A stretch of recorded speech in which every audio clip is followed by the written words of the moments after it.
দীর্ঘদিন ধরেই আমরা দেখে আসছি যে বিশেষ করে যখন অতিবৃষ্টি হয় একটা বন্যার পরিস্থিতি এখানে হয় এবং তার পাশাপাশি আমাদের যারা দায়িত্বশীল কার্যকর্তা এবং এই সমাজে যারা আমরা বসবাস করি প্রত্যেকেই, আমি গত কিছুদিন আগেও যখন বন্যা পরিস্থিতি হচ্ছিল তখন আমি আমার মাননীয় মুখ্যমন্ত্রী সহ এখানে এসেছিলাম।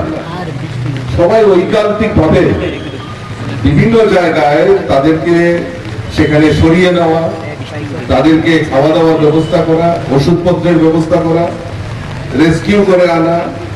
তো এলাকার সবাই মিলে যেভাবে আপনারা এগিয়ে এসে এবং বিশেষ করে ক্লাব যেভাবে এগিয়ে এসে মানুষের সহায়তার পাশে দাঁড়িয়েছে, আমি আপনাদের এই সহানুভূতি দেখে আমি নিজেও অভিভূত হয়েছি।